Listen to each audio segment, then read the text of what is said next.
Hi, my name is Bhupinder. Hi, my name is Eric. Today we will be giving perspective on the struggles of living Duchenne muscular dystrophy, or more commonly known as DMD. Although DMD is a relatively rare disorder that predominantly affects males due to it being an X-linked recessive disorder, current estimates state that DMD affects 1 out of 3,500 to 5,000 male births worldwide, with fluctuations among different populations and ethnic groups. However, today we would like to focus on the struggles that DMD patients may encounter while being a UCLA college student. Furthermore, we would also like to suggest ways that the campus could be adjusted for not only DMD patients, but for individuals with other diseases that affect their mobility. Today we will take a deeper dive into what parts of campus are highly inaccessible for DMD patients and how or if this can be fixed. Behind us, you'll see the iconic Jan steps, which for the past quarter have been one of the main ways to access North Campus. However, these steps are not accessible for patients with DMD. For example, DMD patients tend to have progressive muscle weakness as they age. Therefore, a college-age DMD patient would most likely not have the ability to walk up these steps and would most likely be in a wheelchair. Furthermore, DMD patients also lack balance and coordination. Therefore, it would be nearly impossible to stay balanced during ambulation and would in the end lead to more muscle fatigue that cannot be repaired. So what is the current solution that the university is using right now? Currently, this is the path a DMD patient would have to take. As you can see, in order to decrease the slope of the path, you must take a super long path up your way to North Campus. Since this college student is older, they would be in a wheelchair. And so that means they would have to use their arms to push themselves up. And this would cause further muscle straining and worsen their condition overall. Currently, there are these signs that are supposed to help disabled individuals get up to North Campus, but they're highly counterintuitive. And actually, they just work in a loop. They lead back to Bruin Walk and actually don't go all the way up to North Campus.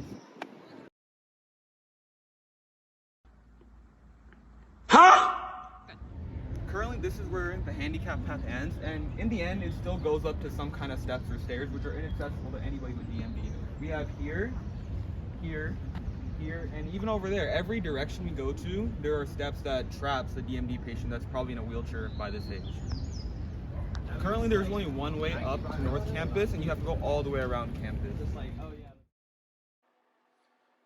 This is a map of campus, and the red line shows the path a DMD patient would have to take in order to get to class. Essentially, they would have to go all the way to Ackerman and use the elevators to get to the higher elevations, and essentially walk through all of South Campus and then into North Campus to get to the same spot, almost doubling their total distance.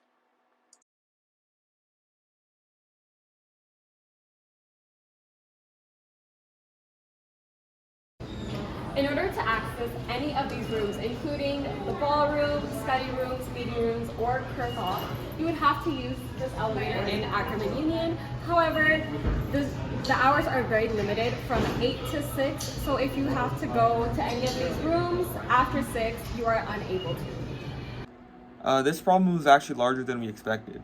So these elevators are a giant access point for a lot of students actually that don't want to walk up Bruin Walk, but especially for DMD patients or any other disabled student.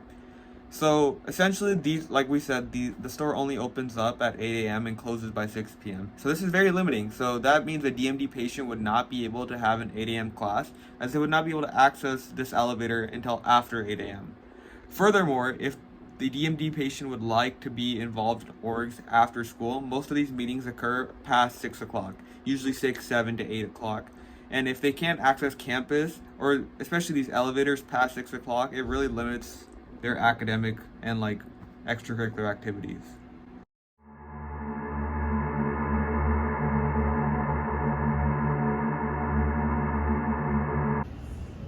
As we learned countless times throughout the course, an essential part of the multidisciplinary approach for combating the progression of DMD, especially in its early stages, is physical therapy. The perfect place for DMD students to do their physical therapy would be the John Wooden Center. However, there are many accessibility issues that a patient would face trying to even enter the gym and access locations to conduct their activities. As we enter the gym, the DMD patient's first obstacle is present. The oscillating doors, as we see here, are particularly slim and would not be conducive for the entrance of custom wheelchairs. The standard manual wheelchair is typically around 24 to 27 inches.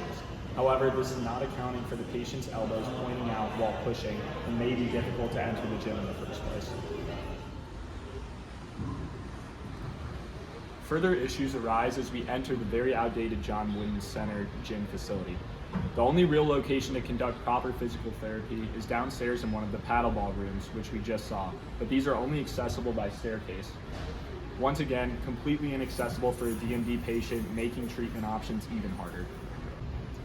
The real question is not what the DMD patient should do, but what has the university done to increase accountability for students? The answer is not much.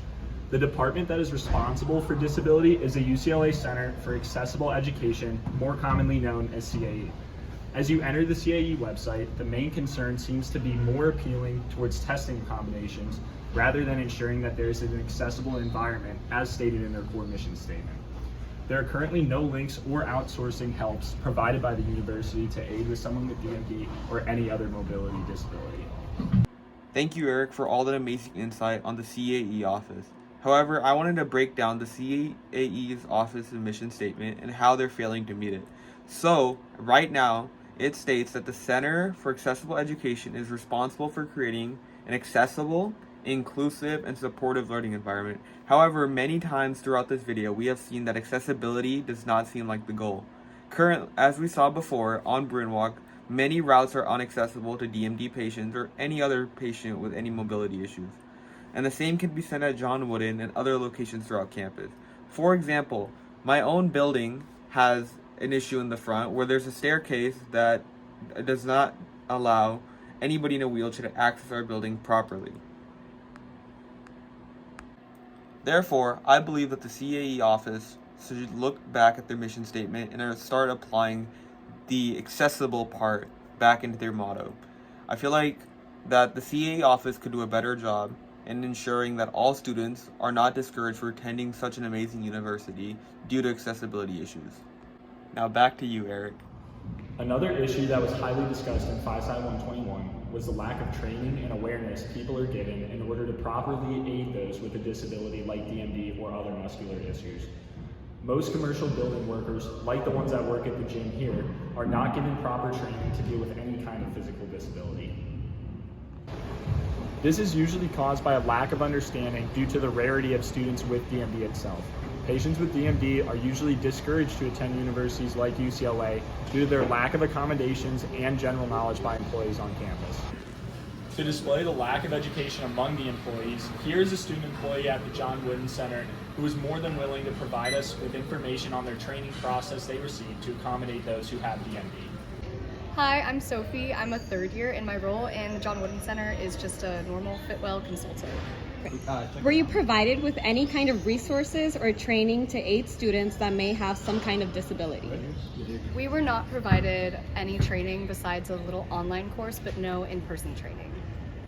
How would you personally allow someone in a wheelchair to access the gym without them having another individual with them? It depends on the wheelchair, I would say. If they have an automatic wheelchair that they can kind of move around on their own, they would be able to use most of the facility. But without that, if they come alone, there's no assistance we can really provide unless you ask one of the workers personally to help out. How would a student with disabilities access the racquetball rooms downstairs?